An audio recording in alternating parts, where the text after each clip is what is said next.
I thought the night was supposed to be about me. After all, I had just been promoted to major in the U.S. Army, and my mom insisted on having a family dinner to celebrate. Nothing too fancy, just a sit-down meal at a nice restaurant in San Antonio. My sister Lena somehow turned it into her own show. She booked a big table, invited half the people she knew from her social circle, and strutted around like she was hosting a political fundraiser. When I walked in, I noticed how she made sure to sit at the center spot right next to my mom like she was the guest of honor. I tried to ignore it. I've spent enough years in uniform to know how to keep my emotions off my face. A soldier doesn't blow up in public. But inside, I had a bad feeling. The waiter led me over, and I spotted an open chair beside my mom. I smiled, started walking toward it, and that's when Lena slammed her palm down on the table and raised her voice so everyone in the room could hear. "This table is for the family," she snapped. "Get outside." For a second, I thought she was joking. Who yells something like that in a restaurant, in front of their own mother, friends, and half the neighborhood? But Lena had that look chin lifted, smug little smile tugging at the corner of her mouth, daring me to argue. The chatter in the room stopped cold. Every head turned my way. A couple of my army buddies who'd come to celebrate froze, caught between pretending they didn't hear it and wanting to defend me. Some of Lena's friends giggled like middle school kids watching a cafeteria fight. I just stood there. My first instinct was to remind her that I had earned the right to sit wherever the hell I wanted. But the discipline drilled into me over the years kept me in check. When you've dealt with screaming drill sergeants, angry colonels, and exhausted soldiers ready to quit, you learn not to give people like Lena the satisfaction of watching you lose your cool. Instead, I quietly pulled out the chair and sat down anyway. My mom gave me a weak smile, but she didn't say anything. Her arthritis was bad that week, and the last thing she wanted was to get caught in the middle of one of Lena's performances. Lena glared at me, but with everyone staring, she turned back to her glass of wine, as if she had already won. Dinner dragged on. I could feel eyes on me every time I lifted my fork. Lena kept the spotlight on herself, bragging about how she had managed the entire dinner, how exhausting it was to host, and how grateful Mom should be for everything she did. She tossed in a few digs about how some people don't understand what real responsibility looks like because they're always away at work. It didn't take a genius to know she was talking about me. Then came the kicker. When dessert plates were cleared, the waiter walked over with the check.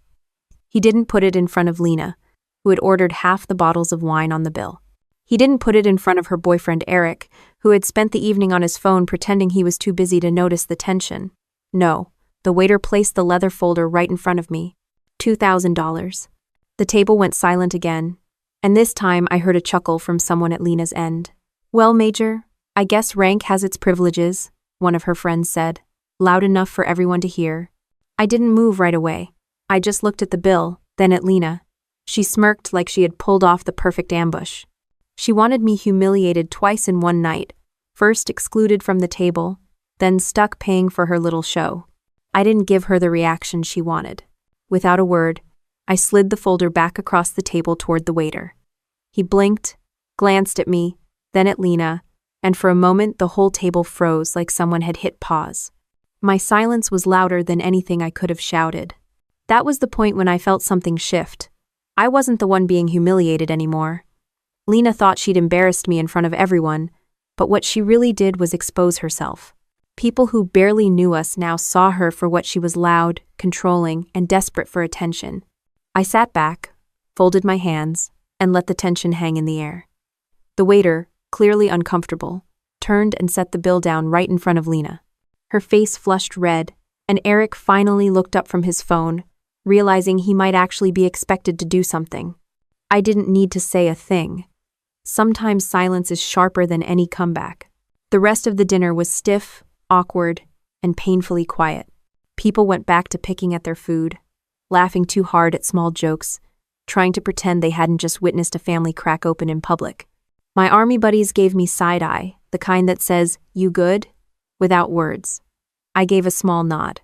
I wasn't good, but I wasn't broken either. Walking out of that restaurant later, I kept my face steady. Years of military training had taught me how to march through storms without blinking, but inside I was boiling. The humiliation stung, Not because of the crowd, not even because of the money, but because it came from my own sister. That night marked the line in the sand. Lena wanted to make it clear that I didn't belong at the family table. Fine. If she wanted to treat me like an outsider, she'd learn exactly what that meant when I stopped playing by her rules. The drive home that night was quiet except for the buzzing in my head. Every mile I put between me and that restaurant, the heavier the silence felt. By the time I walked into Mom's house, I wasn't even hungry anymore. The humiliation had burned right through my appetite, and all that was left was a knot in my stomach. Mom shuffled into the kitchen with her slippers, asking softly if I wanted tea. She always did that after arguments, like tea could somehow undo the poison Lena spread. I told her no, and leaned against the counter, arms crossed, trying to stop my jaw from clenching. She didn't say Lena's name, but we both knew that's what she was thinking about. It wasn't like Lena suddenly turned into this person. She'd been building to it for years, little by little, always pushing boundaries. Growing up, she had a way of making everything hers. Toys, friends, even attention at school if Lena wanted it, she claimed it, and if you got in her way, she'd make you regret it. Back then, I thought it was just normal sibling rivalry. I figured she'd outgrow it. Instead, she refined it. Dad used to be the referee. He was quiet, steady, the type who never raised his voice but always knew how to shut an argument down with just a look. After he passed, things shifted fast. Lena stepped in like she was the new head of the household, and Mom was too tired and too grief-stricken to challenge it. I was already enlisted, bouncing between training cycles and deployments, so Lena's grip tightened while I was gone. When I did come back home for short stints, the house felt different. Mom tiptoed around her own kitchen. Mail that used to be stacked on the hall table now disappeared into Lena's room. Bills came later not at all, and whenever I asked about them, Lena waved me off with some smart comment like, "Don't worry about it, soldier. We've got it handled here." Or pan it. One night, a few years back, I tried to pay the electric bill online and found out the login didn't work anymore. Lena had changed all the accounts to make it easier. I let it go because I was getting ready to deploy again. I told myself she was helping, stepping up for Mom while I was away. That's how manipulation works, it hides behind convenience. I kept pushing it aside, focusing on my job. Serving meant I wasn't around for family dinners or PTA-style gossip sessions, so I wasn't there to see the daily digs Lena dropped on Mom. I wasn't there to see how she turned neighbors into her personal audience, bragging about how she was basically running two households, her own mess of a life with Eric and Mom's. By the time I did hear about it, it was already too late to stop the pattern. Mom once confessed to me over coffee that she felt like a guest in her own house. I wanted to argue, to tell her she was wrong, but I couldn't deny what I saw every time I walked through the door. Lena holding the remote. Lena telling her which doctor's appointments she should cancel because it's too expensive. Lena deciding who came over and when. It wasn't caring, it was control, dressed up as responsibility. And the crazy part? Mom defended her most of the time. She said things like, "She's trying her best," or "She's just under pressure." That night after the restaurant, she even muttered, "Your sister means well. She just has a temper." I almost laughed. A temper doesn't make someone throw their own flesh and blood out of a family dinner. That's not heat of the moment anger. That's deliberate. I poured myself a glass of water and stared at the fridge door covered in magnets from my duty stations. Germany, Korea, Fort Hood. Each one was a reminder of where I'd been and what I'd missed while Lena tightened her grip back home. It was more than jealousy. She didn't just resent that I had a career, a paycheck, and a sense of direction. She resented that I left and came back stronger every time. In her mind, she was the one holding things together. But in reality, she was just rearranging pieces to suit herself. Mom had always been the reason I stayed quiet. As long as she wasn't in danger, I figured I could handle the jabs, the eye rolls, the passive-aggressive comments. But the look on her face at the restaurant told me she wasn't just embarrassed for me. She was scared of Lena's anger turning on her. That hit harder than anything Lena could say to my face. Eric didn't help either. He was the type of guy who always had a scheme. He'd show up with half-baked business ideas, always just about to take off, but somehow never making rent on time. I overheard him once talking about using Mom's house as collateral for something, and when I confronted him, he laughed it off like I was paranoid. That laugh stuck with me, though. It wasn't the laugh of someone who was joking. It was the laugh of someone who thought he'd already won. I realized Lena had been rehearsing that restaurant stunt for years. Every eye roll, every bill she hid, every time she reminded Mom that I wasn't around, those were dress rehearsals for the moment she could finally shove me out in public and claim the stage for herself. Standing in that kitchen with Mom, I promised myself one thing. Lena might control the house while I was gone, but she wasn't going to control me, not anymore. The first real crack showed up a few weeks later when Mom handed me a letter she didn't understand. It was from the bank. Thick envelope, official stamp across the top. She slid it across the kitchen table like it was something toxic. Her voice was quiet when she asked, "Can you read this for me?" The letter was about a late payment on a line of credit. I frowned because I knew Mom didn't have a line of credit. Her only accounts were her checking and savings, the ones she barely touched except for groceries and prescriptions.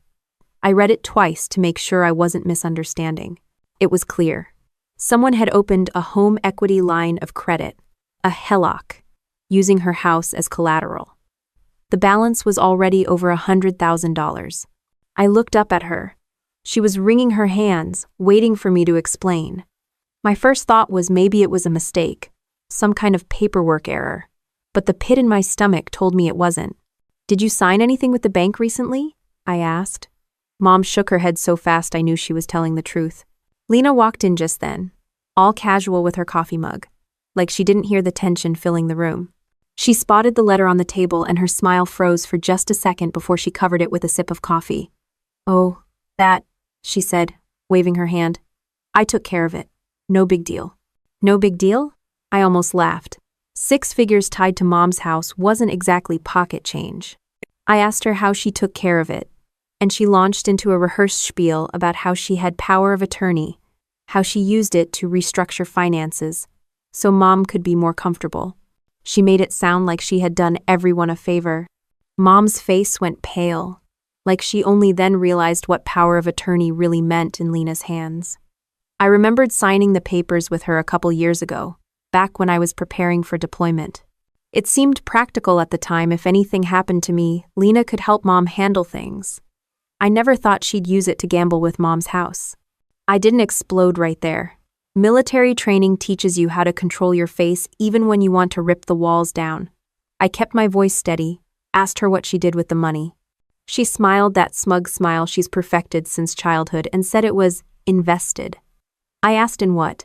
She muttered something about an LLC, a family venture, and told me not to worry about details I wouldn't understand. That's when my hands started shaking under the table. Not from fear, from restraint.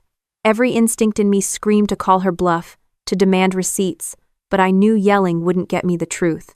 So I just nodded and said, I'd look into it myself. Over the next few days, I started digging. I pulled Mom's mail before Lena could snatch it, opened every envelope, combed through every notice. What I found was worse than I expected. Not just the HELOC, but late fees, overdraft charges, insurance policies being switched around without Mom's knowledge. All of it tied back to Lena's signature under the power of attorney. Mom asked me quietly one night if we were in danger of losing the house. I couldn't bring myself to answer. I just squeezed her hand and told her I'd handle it. Inside, though, I was boiling. The house wasn't just property, it was the last piece of Dad. He built that back porch with his own hands, fixed the roof himself every time it leaked. Losing it because Lena decided to play banker? Unthinkable. One afternoon, I caught Eric in the driveway, talking too loudly on his phone. He was bragging about a cash infusion and how their business was about to explode. I stayed out of sight until he hung up, then asked him directly if he was talking about the HELOC money. He gave me that greasy grin and said, "It's all under control, Major. Don't sweat it." Hearing my rank come out of his mouth like a punchline made my skin crawl. I realized then it wasn't just Lena. She and Eric were a team, and Mom's house was their piggy bank. I took the next step the way I'd approach a mission. Carefully, with evidence. I requested copies of all the bank paperwork. It took some convincing, but when I showed the bank manager my ID and explained I was Mom's daughter, and also on the POA file, he finally pulled them up. Sure enough, Lena's name was everywhere. She'd opened the HELOC 6 months earlier, drawn out $120,000, and funneled it through a shell LLC registered to her and Eric. The LLC had some generic name like Monroe Ventures. Nothing that actually meant anything. No real business, no employees, no product, just a mailbox address at a strip mall and a checking account bleeding money. I drove home with the copies stacked on the passenger seat, my jaw clenched so tight I gave myself a headache. Lena and Eric weren't just irresponsible. They were stealing. From Mom. From me. From the family. That night, I watched Mom sleep in her recliner, soft snore, blanket slipping off her shoulders. She trusted us to take care of her, and here we were, one daughter robbing her blind, the other scrambling to patch holes in a sinking ship. I felt ashamed for ever signing that POA, ashamed I hadn't questioned sooner. But shame wasn't going to save the house. Evidence would. The next morning, I told Mom I was going to run errands, and instead met with a lawyer I knew from my reserve unit, Captain Whitaker. Sharp. No nonsense. The kind of officer who never sugarcoated a thing. I showed him the bank papers.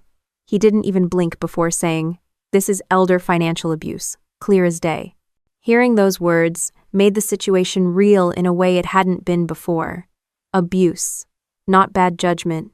Not a family spat abuse. Whitaker said I had two choices. Confront Lena directly or start building a legal case that would stand up in court.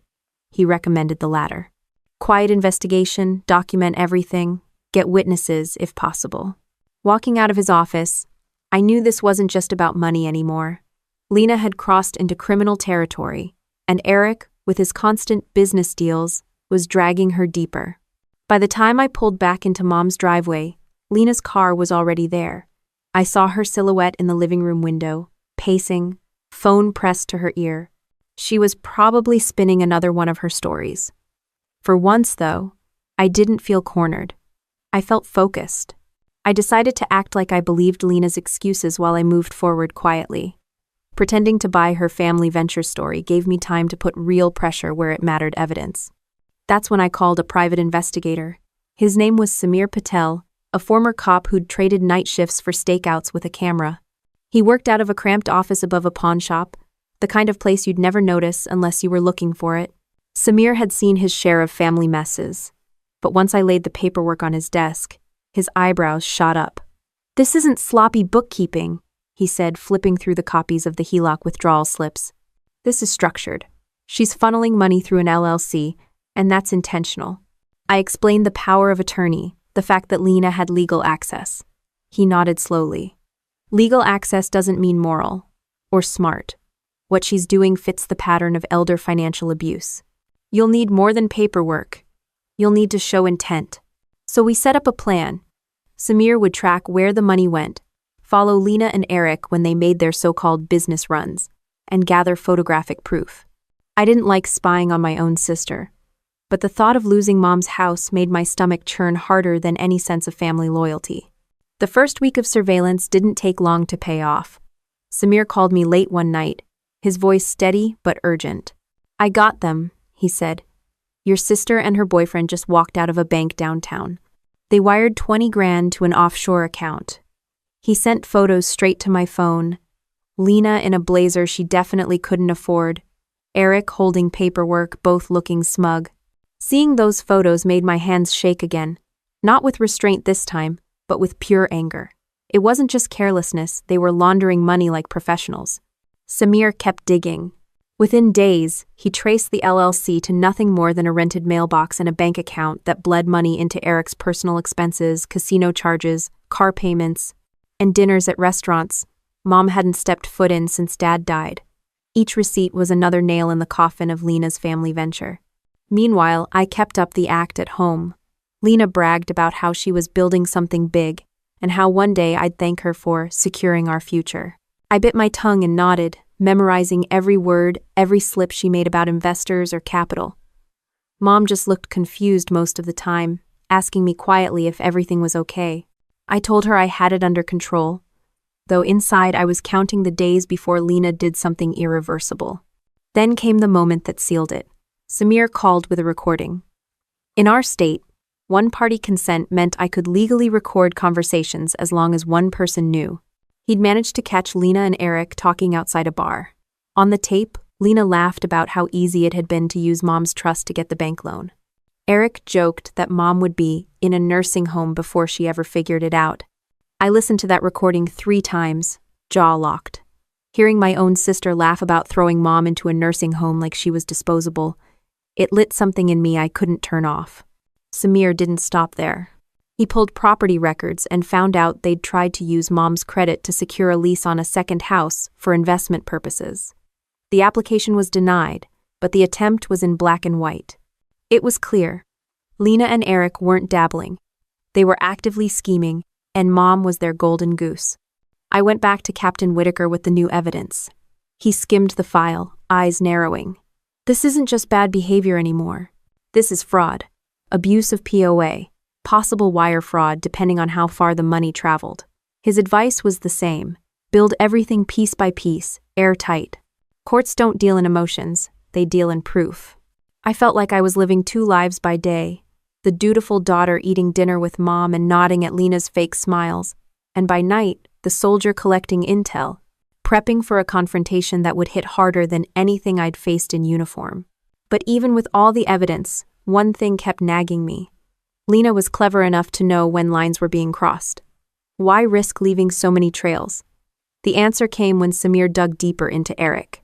Turns out he had a record 2 counts of securities fraud from a few years back. Both pled down to misdemeanors. That's when it clicked. Eric wasn't just the boyfriend. He was the architect. He knew the system, knew how to stretch POA authority to the edge, and Lena was the willing accomplice.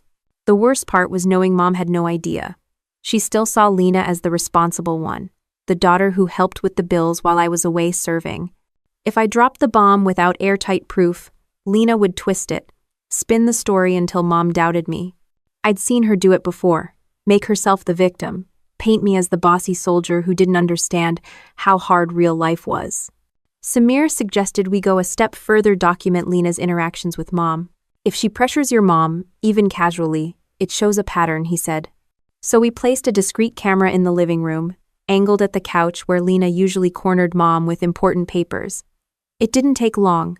Within a week, the footage showed Lena pushing Mom to sign documents without explaining them, brushing off Mom's questions, snapping at her when she hesitated. That video was the tipping point for me.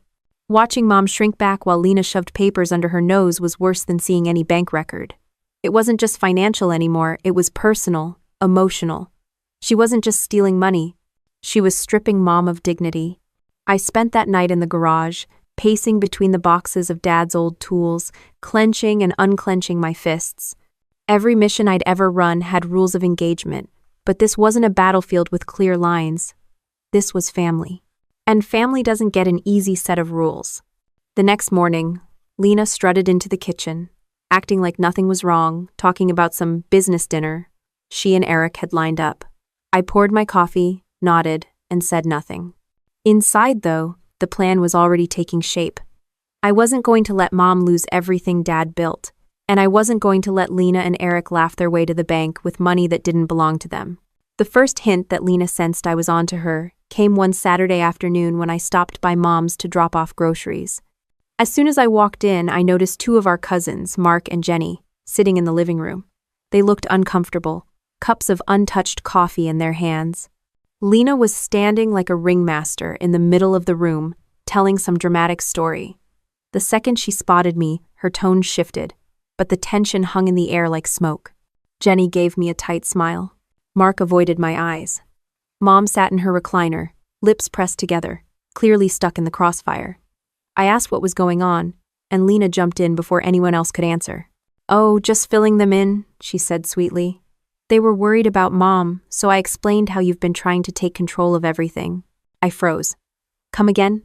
Lena crossed her arms, tilting her head in that smug way she had since childhood. "Don't play dumb. You've been sneaking around, questioning Mom's decisions, acting like she can't manage her own life. I told them how you've been pushing her to sign things she doesn't even understand." I couldn't help but laugh, not because it was funny, but because of how absurd it was. She was describing her own behavior word for word, projecting it onto me.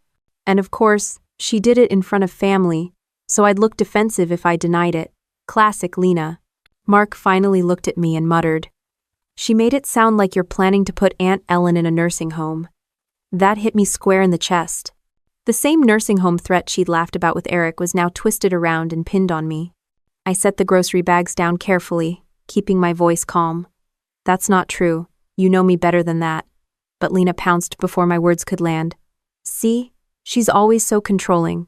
Always acting like she's the only one who knows what's best. It's exhausting. Mom tried to cut in with a quiet, "Girls, please." But Lena steamrolled right over her. The cousins didn't stay long after that, but the damage was done.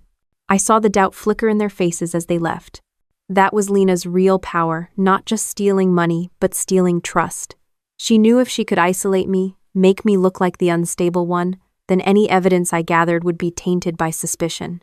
The smear campaign didn't stop there. A week later, I got a call from one of Mom's old church friends. She asked gently if it was true I'd been pressuring Mom to sell the house. I felt my blood pressure spike. Lena was spreading her story beyond family now, planting seeds in the community. The timing wasn't random. Samir's investigation was producing more evidence every day, and Lena must have sensed the walls closing in. Eric added fuel to the fire. He cornered me in the driveway one evening, leaning against his beat-up car with that cocky grin. "You really think you're smarter than us, Major? Word gets around. People are already talking. Who do you think they'll believe, the daughter who's always gone, or the sister who's been here every day?" I stepped closer, close enough for him to drop the grin. "I don't need people to believe me," I said. "I've got facts, and facts don't care about your little stories." For once, he didn't have a comeback. He just sneered and muttered something about sticking together as family, which coming from him was laughable. At home, Mom grew more withdrawn. She started asking me strange questions, like whether I really thought she couldn't handle her own money, or if I was planning to move her out. I reassured her again and again, but I could see the doubt Lena was planting had already taken root. It was cruel watching Mom torn between two daughters, one feeding her lies, the other trying to protect her without making her feel powerless. One evening, I walked into the kitchen to find Lena sitting at the table with a stack of papers spread out in front of Mom. Mom looked overwhelmed, pen in hand, while Lena pointed to signature lines. My chest tightened. I stepped forward and asked what she was doing. Lena didn't even flinch. "Just updating some things. Don't worry. It's nothing you'd understand." I snapped back. "Then explain it to Mom, out loud, right now." She smirked. "She trusts me. That's all that matters." Mom's hand shook as she set the pen down. Her eyes darted between us, desperate not to choose sides. That moment gutted me. Lena had trapped her sign and risk everything, or refuse and ignite another battle. I pulled the papers away, ignoring Lena's screech, and stuffed them into my bag. Mom whispered my name, half scared, half relieved. Lena exploded. She accused me of trying to control Mom, of undermining her caregiving. Her voice carried through the house, making sure the neighbors heard. She was staging the show, building her narrative brick by brick. That night, my phone buzzed with a text from Jenny. "Lena says you're being aggressive. Are you okay?" It stung, not because Jenny doubted me, but because Lena was so effective at twisting reality. Samir warned me this would happen. When people like her feel cornered, they go on offense. They'll play the victim so loud it drowns out the truth. That's why evidence matters. Stay steady. Staying steady was easier said than done. Every time Lena smirked in front of Mom, every time she tossed out a half-truth to friends or cousins, I wanted to drag out the photos, the recordings, the receipts, and shove them in her face. But I knew blowing up too early would give her exactly what she wanted. Proof I was unstable. Meanwhile, Eric started planting his own seeds. I overheard him telling a neighbor that Mom's house was too big for her, and maybe it was time to downsize. The casual way he said it made me sick. Downsizing was code for selling the house, pocketing the difference, and leaving Mom with nothing. I doubled down on gathering evidence. Samir captured more recordings, including Lena complaining that I was milking the army thing to look like the responsible daughter, while she was the one really doing the work. She even bragged that she could convince Mom to sign anything if she framed it as helping Tessa. That one made me laugh bitterly. Imagine using my name as cover while she gutted our family. The lies, the whispers, the fake concern, it all built up like smoke before a fire. And underneath it, I could feel the real blaze waiting to break out. I tightened my laces before heading to drill that weekend, and the ritual felt different this time. Normally, the uniform was a switch. Pull it on, leave family mess behind, focus on the mission. But that morning, Lena's voice followed me out the door. All her accusations, the way she tried to pit Mom and the cousins against me. It wasn't just noise anymore. It was a threat. At the armory, I pulled Captain Whitaker aside. He'd already reviewed the file I gave him last time. Now I laid out the newest evidence.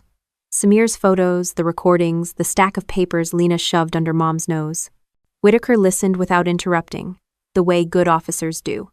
Then he leaned back and said, "You're dealing with two fronts: family loyalty and criminal liability. You'll need to decide if you're handling this as a daughter or as an officer who sees abuse of power." I hated the question because the answer was both. "She's my sister," I said, "but she's also robbing our mother blind." He gave me the kind of look that cuts right through excuses. "Then don't confuse compassion with weakness. You've been trained to gather facts, stay calm under pressure, and confront threats directly. Apply that here." His words settled something inside me. For months, I'd been bouncing between fury and hesitation. Now I realized I needed to treat this the same way I'd treat a mission. Discipline first, emotion later. That night, I sat at the kitchen table with Mom while she worked on a crossword. I asked her simple questions: what bills she thought she'd paid, what papers Lena had shown her recently, what she remembered signing. Her answers were vague, foggy, not because she was incapable, but because Lena made sure she stayed confused. That's when I told her the truth, gently but clearly. "Mom, Lena used your power of attorney to borrow money against the house." Her pencil slipped from her hand. She stared at me for a long moment, then shook her head like she wanted to push the thought away. "No, she wouldn't." I slid one of the bank statements toward her. She already did. Her hands trembled as she scanned the page. "Why would she?" I stopped her before she spiraled into excuses. "Because she could, and because Eric knows how to play the system." For the first time, I saw the crack in Mom's defense of Lena. A mix of disbelief and betrayal passed over her face. She whispered, "I thought she was helping me." I leaned in. "She's helping herself, but I promise you, we're not going to lose this house, not while I'm standing." The next morning, I called Adult Protective Services. It wasn't a move I wanted to make, but Whitaker had been right.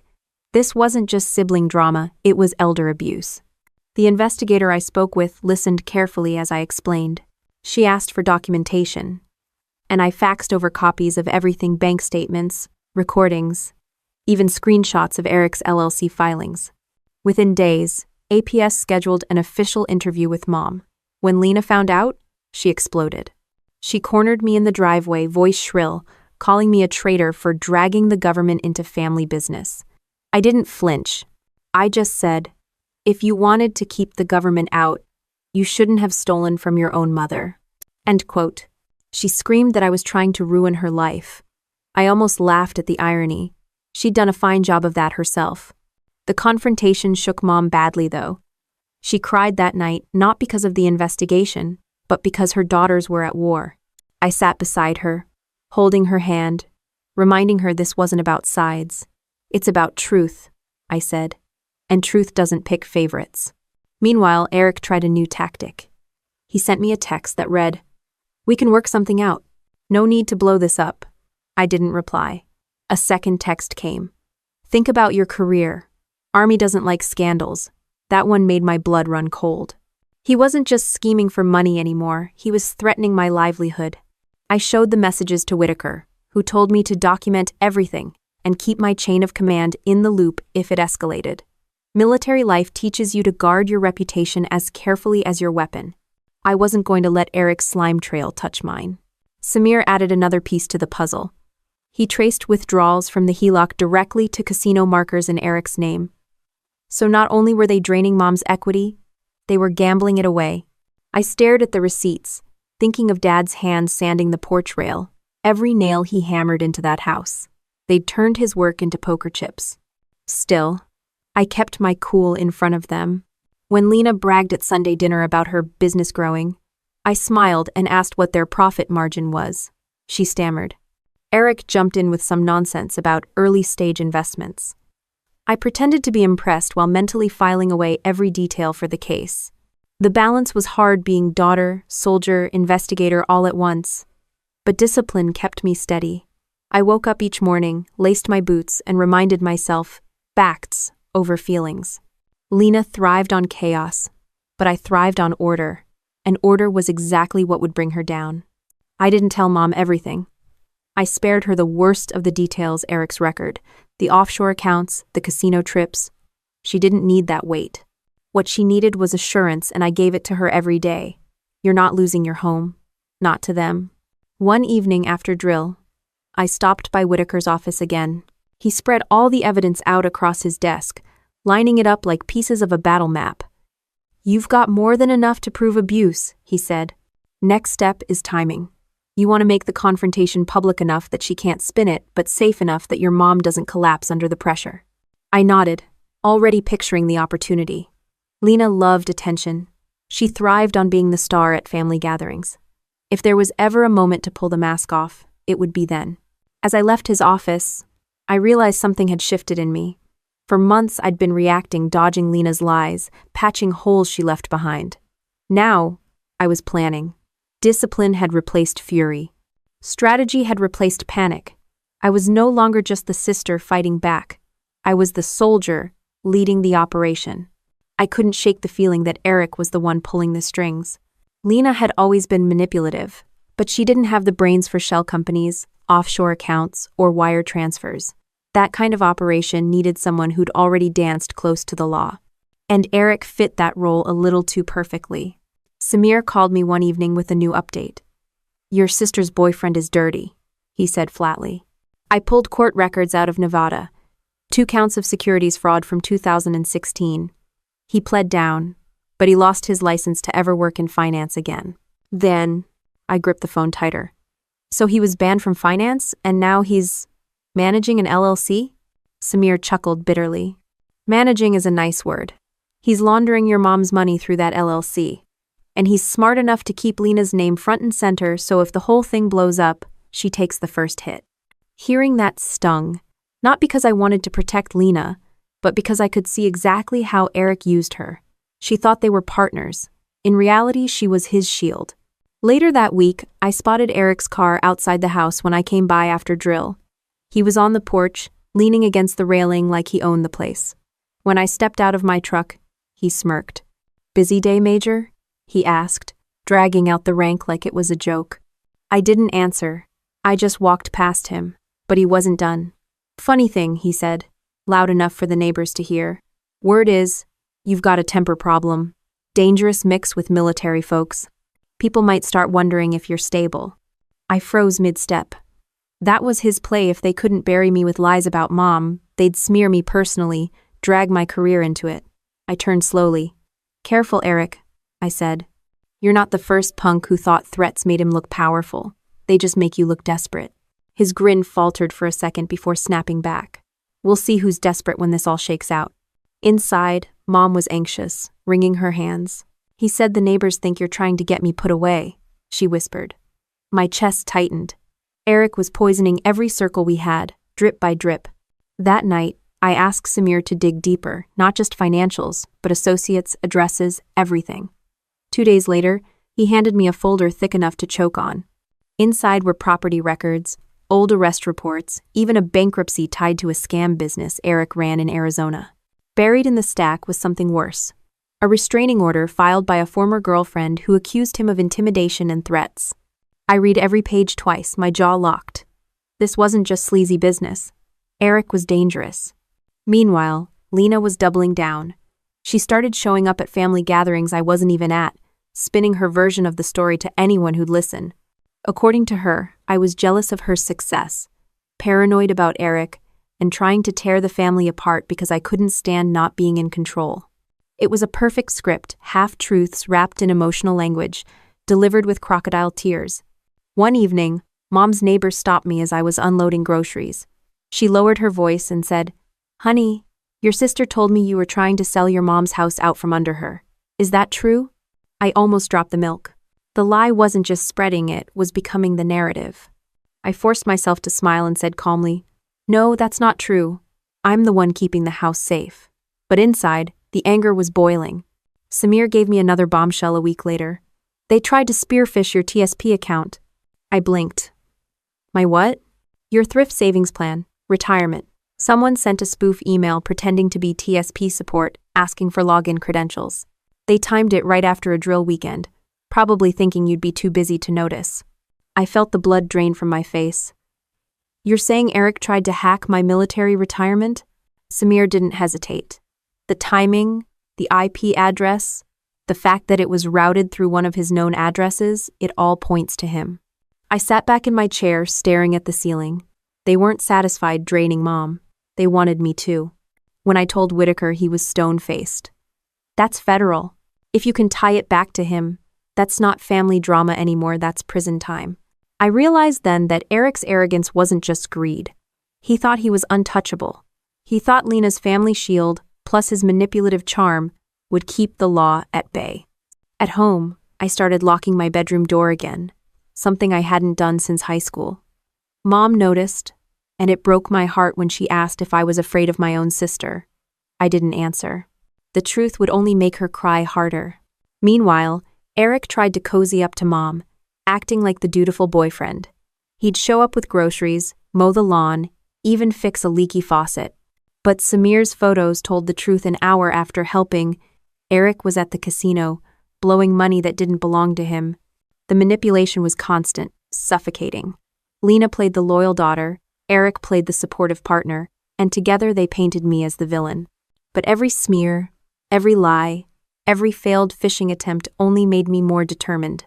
One night, I sat at the kitchen table, Dad's old hammer lying across from me like a reminder. He built this house with sweat and patience. He taught us better than this.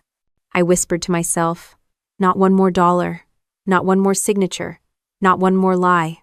The evidence pile was thick. The APS file was open.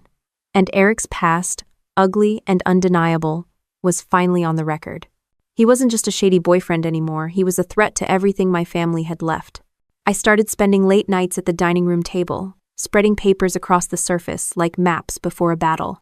Bank records on one side, Samir's photos on the other, and in the middle, a stack of documents from APS that confirmed what Whitaker already told me. This wasn't just ugly family drama, it was legally defined elder abuse. Every page felt heavier than the last. Samir came by with a flash drive one evening. Everything we've got is backed up here. Audio, video, financials. If she tries to cry her way out, this shuts it down. He set it down next to Dad's old hammer, the one I'd left on the table as a reminder of what was at stake. But timing's going to matter. You can't spring this in some back hallway. You need an audience so she can't rewrite the story later. He was right. Lena lived off perception. She didn't care if the truth was against her, as long as people believed her side louder. The only way to break her grip was to pull the curtain back in front of everyone who'd been swallowing her lies.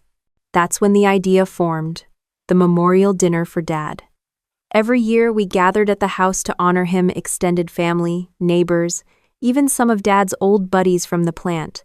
Lena always treated it like her stage, basking in sympathy while talking about how much she sacrificed to care for Mom. It was the perfect setup. This year, the spotlight would turn.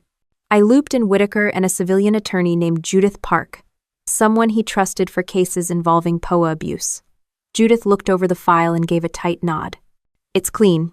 You've got recordings, financial trails, and testimony potential. What you need now is control of the room. End quote.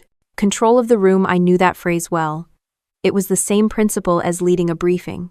If you didn't command the space, you lost it. I started planning the dinner like an operation. Who would sit where, when I'd reveal each piece of evidence, and how to keep Mom shielded while still present. Mom was hesitant when I floated the idea. Do we really have to bring this up at a family dinner? She asked softly. I squeezed her hand. Mom, this isn't about embarrassing anyone. It's about ending it, once and for all. Meanwhile, Lena and Eric had no clue. They went on as if nothing was coming. Lena bragging about her business contacts, Eric strutting around like he owned the driveway. They were so confident in their web of lies they didn't notice the walls closing in. In the days leading up to the dinner, Samir added one last layer of insurance. He followed Eric to another meeting at a strip mall office and caught him on camera handing over an envelope of cash. Cross-checking the timing with bank withdrawals, it was obvious. He was moving HELOC money through middlemen to dodge scrutiny. The video went straight into the evidence file. The night before the dinner, I rehearsed my words in the mirror, not to dramatize but to keep steady. I wasn't going to scream or cry. Lena thrived on chaos, and Eric thrived on intimidation. My job was to stay calm, to let the evidence speak louder than either of them. I also prepared the tech. Samir loaned me a small projector, and Judith arranged a simple slideshow of key documents, clear, undeniable, certified copies. No one could accuse me of tampering or exaggerating. Every detail had a timestamp and source. I slept barely 3 hours that night. When I woke, the weight in my chest wasn't fear anymore. It was resolve. The day of the dinner, Lena showed up early in a new dress, all smiles, acting like she was hosting instead of mom. She ordered people around the kitchen, told the cousins where to sit, and paraded trays of food she hadn't cooked. I watched her play the role, all sweetness to the guests, poison in private. Eric arrived later, carrying a bottle of overpriced wine he probably bought with mom's money. He greeted everyone loudly, hugging relatives he barely knew, winking at neighbors like he was some charming benefactor. The smugness on his face almost made me lose focus, but I reminded myself, calm, steady, let the facts work. As people settled, I caught Judith's eye across the room. She gave a subtle nod it was time. Dinner started as expected. Small talk, laughter, stories about Dad. Then Lena raised her glass, ready to give her usual speech about how hard the year had been and how she was keeping the family together. I stood before she could finish, sliding the flash drive into the laptop connected to the projector. The first image appeared on the wall. A bank withdrawal slip for $20,000, Lena's signature scrawled at the bottom. The room went silent. I kept my voice even. This is money taken out against Mom's house, without her knowledge. Lena blinked, thrown off but recovering quickly. That's a family loan, you don't understand the details. I clicked again.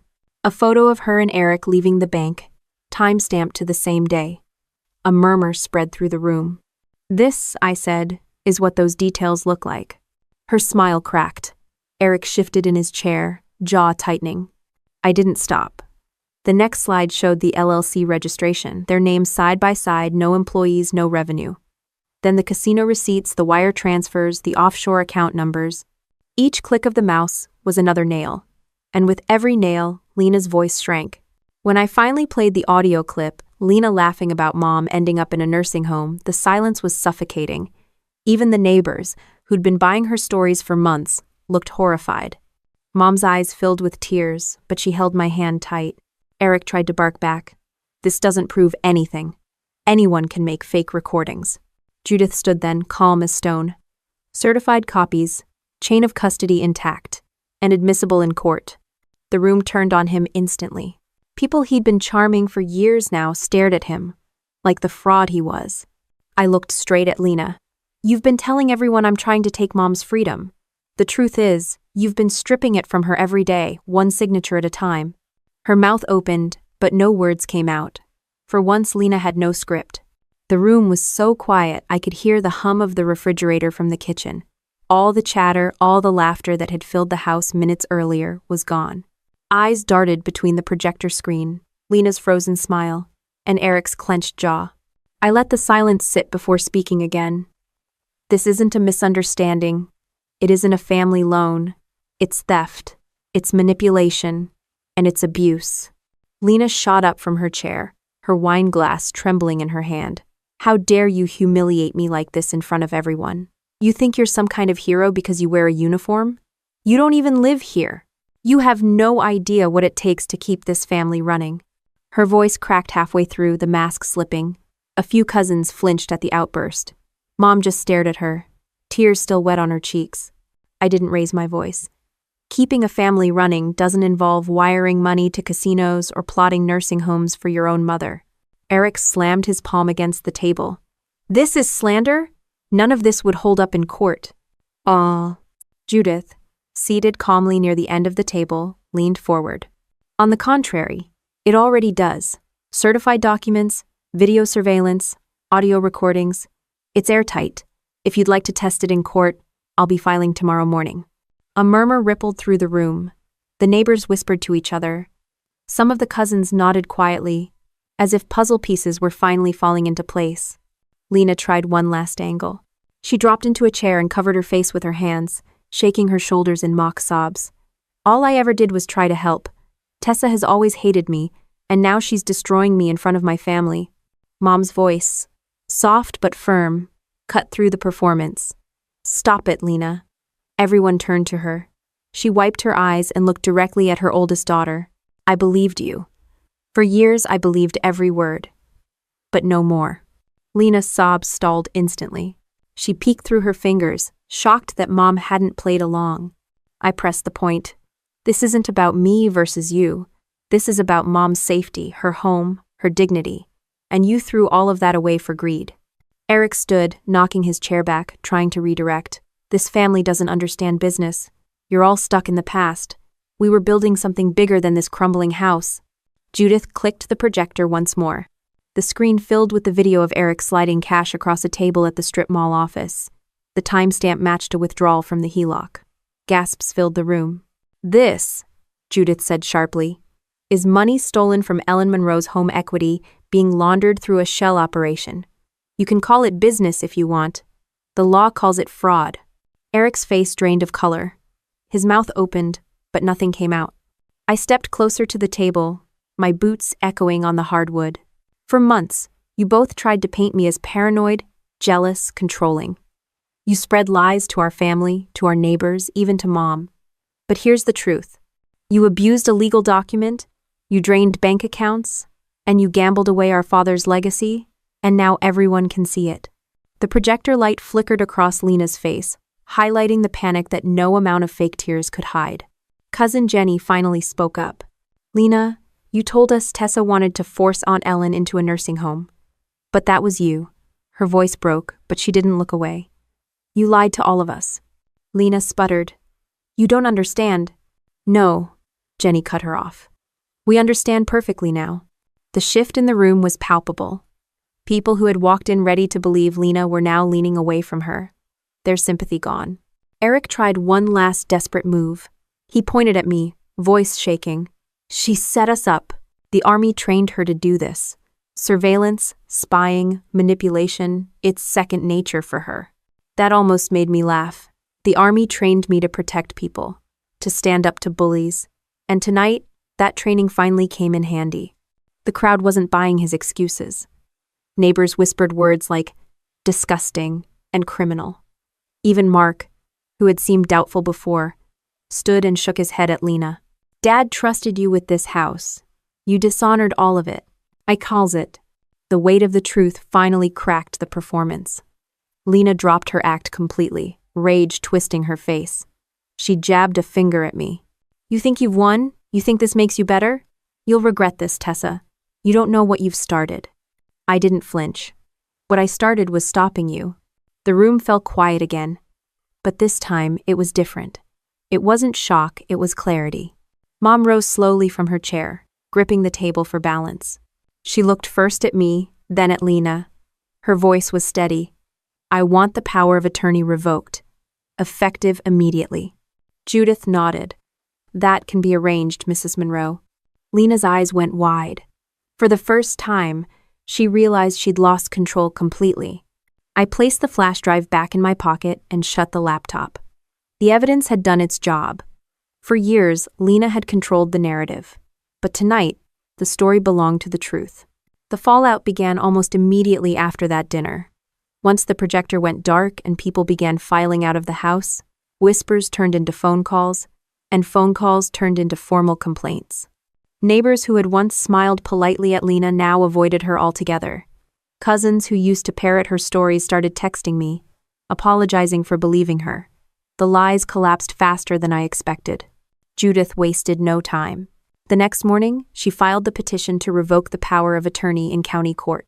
She included every piece of evidence: the HELOC withdrawals, the Shell LLC, the casino receipts, the recordings, even Eric's shady past. APS backed the petition with their own report, documenting Mom's vulnerability and Lena's exploitation. The case was airtight. When the sheriff's office delivered the notice, Lena threw a fit so loud the entire block probably heard it. She stormed into Mom's house, demanding to know how I could betray her like that. Mom, to her credit, didn't back down. She looked her oldest daughter in the eye and said, "You betrayed yourself." Eric tried to play tough in the days that followed. He called me one evening, voice low and threatening. "You think you can bury me with paperwork? I've been through worse. Judges don't scare me." I didn't bother raising my voice. "It's not the judge you should be worried about. It's the bank. It's APS. It's fraud investigators who live for cases like this. They don't care about family drama, they care about prison sentences." He hung up without another word. The bank moved quickly once the petition landed. They froze the HELOC account, cut off access, and launched their own review. I met with the branch manager in person, a man who had once believed Lena's polished act. His tone was different, now cautious, almost embarrassed. "We should have caught this earlier," he admitted. "The withdrawals, the shell company, it's a clear abuse of POA." They flagged Lena and Eric with the bank's fraud division, which meant no more easy loans, no more fast withdrawals, and a long uphill climb if they ever tried again. The county court hearing was scheduled within 2 weeks. It wasn't a drawn-out trial, but the room still filled with tension. Lena showed up in a blazer 2 sizes too small, trying to look respectable. Eric trailed behind her, avoiding eye contact. On our side, Judith sat poised with her folders. APS had their investigator ready, and Whitaker had quietly shown up in uniform, a silent reminder of credibility. The judge reviewed the evidence carefully, his brow furrowing deeper with each document. Lena tried her usual theatrics, crying about being misunderstood, about how she was just helping her mother. The judge cut her off mid-sentence. "Helping does not involve gambling away a senior citizen's home equity," he said flatly. Eric leaned forward, attempting to interrupt, but Judith slid the restraining order from his past across the table. The judge's eyes narrowed. "You failed to disclose this history while involving yourself in financial decisions for this family. That is a serious omission." In less than 30 minutes, the decision was made. The power of attorney was revoked, effective immediately. Mom's financial control was placed under temporary guardianship until a proper trust could be established, with oversight to prevent further abuse. The gavel hit, and Lena's face drained of color. She hissed at me as we stood to leave. "You think this is over? You just ruined your own family." I didn't even break stride. "No, Lena, I saved it." After the hearing, APS delivered a protective order for Mom, preventing Lena from pressuring her into signing anything. That meant no more surprise documents at the kitchen table, no more ambushes with a pen in hand. For the first time in months, Mom could exhale without Lena hovering over her shoulder. But Eric wasn't done trying to wriggle out. Within days, investigators traced more of the HELOC funds into his personal accounts. That tipped it into criminal territory. White-collar crimes don't move fast, but when they move, they're relentless. The district attorney's office opened an inquiry, and Eric was suddenly facing more than angry relatives, he was facing charges. Neighbors who had once waved at him now crossed the street to avoid him. The smug grin he wore everywhere was gone. He started parking his car 2 blocks away, probably to dodge process servers. Meanwhile, Lena unraveled. Without control of Mom's finances, she lost her leverage. The community she'd cultivated with gossip and fake concern evaporated overnight. Church friends stopped returning her calls. Relatives stopped inviting her to dinners. She went from self-appointed matriarch to outcast in record time. Mom, though shaken, grew stronger with each passing week. I helped her set up a living trust, splitting authority between me and a neutral third-party trustee to keep everything transparent. We froze her credit, closed unnecessary accounts, and added extra verification steps for every transaction. She told me one evening, with tears in her eyes, "I finally feel safe again." I realized that safety was more valuable than any dollar amount. Eric's downfall accelerated when the DA's office subpoenaed casino records. Surveillance footage matched Samir's photos. Eric cashing out chips hours after withdrawals from Mom's Hello. The charges stacked quickly. Fraud, elder exploitation, attempted wire fraud. The man who thought he was untouchable now faced the very real possibility of prison time. Lena tried to distance herself, painting Eric as the mastermind. but the paper trail didn't lie. Her signatures were everywhere. Even if she avoided prison, she couldn't avoid the permanent stain of being recorded in APS's files as an abuser. That alone was enough to strip her of any legal authority over Mom or anyone else ever again. The irony wasn't lost on me. For months, Lena and Eric worked tirelessly to destroy my credibility, whispering that I was unstable, dangerous, controlling. In the end, their own actions screamed louder than any lie they spread. One quiet evening, I sat on the porch with Mom, the sun setting over the house Dad built. She looked at me and asked, "Did I raise you girls so differently?" I thought about it before answering. "You raised us both with love, but choices shape people more than upbringing. And Lena chose wrong." Mom sighed, leaning back in her chair. "I just wish I'd seen it sooner." I placed my hand over hers. "You trusted her. That's not a flaw, Mom. That's kindness. She's the one who turned it into a weapon." The legal battles weren't completely over. Eric still had arraignments ahead, and Lena had to deal with the financial mess she'd helped create, but for the first time, the tide had turned fully in our favor. The house was safe. Mom was protected. The power Lena once wielded had been ripped away, replaced by accountability she couldn't dodge. For years, she had used shame and manipulation to silence me. Now, the truth had spoken louder than she ever could. The courthouse smelled faintly of old paper and stale coffee the morning Eric's arraignment hit the docket. I sat behind Mom, hands steady on her shoulders as we waited for the judge to enter. Lena showed up too, though she kept her distance, pretending she was there, just to support her boyfriend. The irony was thick, supporting him while he was charged with elder financial abuse, bank fraud, and wire fraud. The prosecutor didn't waste time. They laid out a timeline of withdrawals, matched with casino cash-outs and Eric's bank deposits. Screens lit up with footage of him at slot machines, stuffing cash into machines and cashing out minutes later. Then came Samir's photos, time-stamped, showing Lena with him at the bank the same morning of one of the largest withdrawals. Eric tried to look smug, but the sweat beating at his temples betrayed him. His attorney stammered through a plea for leniency, claiming Eric never intended to harm anyone. The judge raised an eyebrow. $120,000 says otherwise. Bail was set high enough that Eric wouldn't be walking free on pocket change. The gavel cracked, and Eric's expression shifted from arrogance to panic. Outside the courthouse, reporters circled like hawks. One shoved a mic toward me, asking how it felt to watch my own sister's partner face charges. I answered plainly, "Justice doesn't care about titles or relationships. It cares about actions." The clip aired on the evening news, and for once the community saw Lena not as the victim she pretended to be, but as the accomplice she really was. Protective orders followed swiftly. Lena was barred from contacting Mom without legal counsel present. The document spelled out every restriction: no texts, no surprise visits, no asking, just to borrow something. She was furious, pacing in front of the courthouse like a caged animal. She screamed at me, "You poisoned everyone against me." I didn't raise my voice. "You did that yourself." The weeks that followed felt like the quiet after a storm. APS closed their investigation, labeling the case substantiated elder abuse. That phrase alone carried weight. It meant Lena's name was now in state records, flagged permanently. No chance of ever becoming a guardian for anyone. No chance of running her manipulative routines again with the blessing of legal authority. Eric's world collapsed even faster. His employer, a construction subcontractor in Phoenix, fired him the moment the DA's charges became public. Word spread quickly, and his reputation tanked. He went from boasting at neighborhood barbecues about business ventures to being a cautionary tale whispered in coffee shops. The sheriff's office even found forged documents tied to his LLC. He had tried to falsify invoices to justify the missing HELOC money. That added forgery charges to his pile, and suddenly his "I've been through worse" bravado looked laughable. Meanwhile, Lena scrambled to reinvent herself.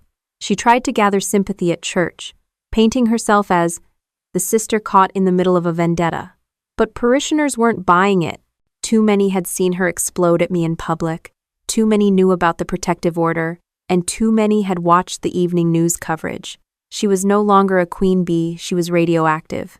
I'll admit, part of me expected her to double down, to launch smear campaigns or cook up wild accusations. but she didn't have the resources anymore. Her credibility was shot, her access to Mom's accounts was gone, and Eric was too busy fighting to stay out of prison to help her stage new schemes. The most surreal moment came during a follow-up meeting with Judith. She leaned back in her office chair, tapping a file. "You know, Tessa, this is the kind of case law professors love. Family, fraud, betrayal, military service, elder abuse, it's textbook." She smirked. "You've got yourself a perfect storm." I thought about that as I walked out of her office. She was right. This wasn't just about saving money or property, it was about dismantling a system of lies built on family ties. Mom's relief was visible in her daily life. She no longer jumped when the phone rang, no longer whispered in case Lena overheard. She baked again, humming as she worked in the kitchen. She even pulled out Dad's old vinyl records, filling the house with music that had been silent for years. Watching her reclaim her peace was the biggest victory of all. Still, justice had to be thorough. The DA eventually offered Eric a plea deal, 5 years in state prison with the possibility of parole after 3, plus restitution payments. He took it, probably realizing the alternative meant a decade or more. Lena wasn't charged criminally, but she was named repeatedly in testimony. Her signature on withdrawal forms, her presence in surveillance footage, her hand in creating the LLC, all of it lived forever in court records. The final reckoning came during a civil suit hearing. Judith pushed for restitution, demanding repayment of stolen funds. The court ordered Eric and Lena jointly liable for over $80,000, though everyone knew collecting it would be like squeezing blood from a stone. Still, the judgment was symbolic. A legal stamp branding them both responsible. That night, as I locked up Mom's house, Lena appeared in the driveway. She looked smaller somehow, shoulders hunched, eyes hollow. She spat venom through clenched teeth. "You'll regret this. One day, you'll see what it feels like to have nothing." I didn't flinch. "I've already seen it, Lena. You created it for Mom, and I'll never let you do it again." She didn't answer. She just stood there until the sheriff's deputy accompanying me reminded her about the protective order. She backed away slowly, muttering under her breath, and disappeared into Eric's old truck. Walking inside, I found Mom sitting at the kitchen table, tea in hand. She looked up and said, "You did it, Tessa. You saved us." I sat down across from her, suddenly feeling the weight of months of battles catch up to me. "No, Mom, we saved ourselves. Together." The legal side was almost over, but the real victory was deeper. Lena no longer had power. Eric no longer had access. The lies no longer had control. Morning sunlight streamed through the kitchen window as Mom slid a plate of pancakes across the table. She hadn't made breakfast like that in years, not since Lena had taken over the house with her endless lists of what was acceptable. Now there was no one hovering to criticize, no one snapping about calories or appearances. Just the smell of butter and maple syrup, the kind of peace we hadn't known in far too long. We spent the next weeks finalizing the living trust. Judith connected us with a trustee firm that handled veterans' families. Everything was set up to be transparent, with clear rules about withdrawals, bills, and healthcare expenses. Mom insisted I co-manage, but with oversight in place so neither of us felt burdened. "I don't want you to ever feel trapped the way I did with Lena," she told me. I nodded, realizing she wasn't just protecting her future, she was protecting mine too. With the finances secured, we turned to the simple things that made life worth living. We redecorated Mom's house, stripping out Lena's sterile touches. The heavy curtains she had insisted on were replaced with light ones that let in the Sunday. The gaudy wall art she'd bragged about finding at auctions went straight to Goodwill. In its place, we hung Dad's old photographs, landscapes from family road trips, portraits of us as kids with crooked smiles. For the first time in years, the house actually looked like home again. I took leave from the Army to be around during this transition. The military had always been a core part of who I was, and I'd never wavered in that duty. But being here for Mom, shoulder to shoulder through the fallout, felt just as important.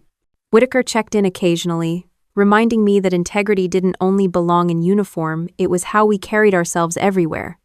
His words stuck with me. Mom began opening up more about the hurt Lena had caused. One evening, as we sat on the porch, she admitted, "I kept hoping she'd change, that maybe if I gave her enough, she'd finally see me as more than a wallet." Her voice cracked. but I realize now that no amount of love can fix someone determined to betray you. I held her hand and answered, "You don't owe her excuses. She chose greed over family. That's on her." It wasn't just mom healing. I found myself confronting the years of humiliation Lena had piled on me, every cutting remark, every attempt to paint me as controlling or cold. For so long, I let her words gnaw at me. But after watching her unravel, I finally understood. Projection had been her weapon. She accused others of the very things she was guilty of. Realizing that lifted a weight I hadn't even known I was still carrying. Neighbors started coming by again, not with pity but with respect. They brought casseroles, asked how mom was doing, and stayed to chat on the porch. One even said, "Tessa, you showed all of us what it looks like to stand up to family without tearing yourself down." That meant more than I expected. It was validation that the ugliness Lena had spread hadn't stuck to me. The Army community also rallied. Some of my unit members visited, offering to fix things around the house, install better locks, even check on mom while I was away. It reminded me that family wasn't just blood. It was also the people who showed up when it mattered. As months passed, Lena drifted out of the picture. Word spread that she'd moved to another state, trying to start over where fewer people knew her record. The APS entry followed her, though, and her reputation was beyond repair. She became a ghost of her own making. Eric, meanwhile, reported to prison, where orange jumpsuits replaced tailored jackets. The thought of him behind bars didn't spark joy, exactly, but it felt like balance had been restored. 1 year later, we marked Dad's anniversary with a family gathering. This time, the air wasn't tense. Relatives who had once believed Lena's stories came with open apologies. Aunts who had accused me of being too harsh now hugged me tightly. Even cousins who had stayed silent admitted, "We should have spoken up sooner." I didn't dwell on the past. It was enough to see everyone sitting together in peace, the way family was supposed to be. At the center of the table sat a framed challenge coin I'd received when I pinned on Major. I placed it there deliberately, not to flaunt rank but to remind everyone what honor looked like. Military service had taught me that honor wasn't about medals or parades. It was about choosing truth when lies were easier, about protecting those who couldn't defend themselves, about standing steady even when it meant standing alone. During dinner, Mom raised her glass. Her voice was strong, free of the tremors that used to shadow her words. To family not the kind bound by papers or poisoned by greed, but the kind that fights for each other. Glasses clinked, and in that moment, it felt like we'd finally rebuilt what Lena had tried to destroy. After everyone left, I stayed behind with Mom to clean up. She smiled as she stacked plates and said, "I don't feel afraid anymore." I realized she meant more than just finances. She meant Lena's shadow no longer haunted her. Later that night, I stood alone in the backyard, staring up at the stars. I thought about the journey from humiliation in that restaurant to this quiet victory. It hadn't been easy. It had cost time, tears, and trust. But we had made it. We had turned betrayal into a lesson, chaos into structure, and shame into strength. And as I looked back into the warm glow of the house, Mom humming in the kitchen, the photographs on the walls, the challenge coin on the table, I knew we hadn't just survived Lena's schemes. We had built something stronger in their place. Looking back now, I realized that none of this was really about money. It wasn't about the HELOC, or the fraudulent LLC, or even Eric's casino nights. What it was truly about was respect. Respect for the people who raised you, for the sacrifices that built the foundation of your life. Lena lost that respect the moment she treated our mother like a burden instead of a blessing. And once you cross that line, once you decide greed matters more than family, it's only a matter of time before everything crumbles. For me, this battle was never optional. The Army trained me to face hard choices, but it was being my mother's daughter that made me step into that fight. Protecting her wasn't a duty I could walk away from. It was who I am. What surprised me most wasn't Lena's betrayal. Deep down, I'd seen the cracks forming for years. What surprised me was the strength Mom found once the truth came to light. She didn't just survive losing her oldest daughter to lies and manipulation, she stood taller because of it. Watching her rediscover her voice reminded me that resilience doesn't belong only to soldiers. It belongs to anyone who chooses truth over fear. The house feels lighter now. Not just because the locks are changed and the finances are secure, but because the weight of deception is gone. We eat together, laugh without tension, and plan for the future without dread. If there's one thing I'll carry forward, it's this. Honor isn't a medal you pin on a uniform. It's the quiet decision, day after day, to defend what matters most. For me, that was my family. And though the scars of betrayal will never fully fade, neither will the proof that we overcame it with truth, with strength, and with the kind of love no scam can ever steal.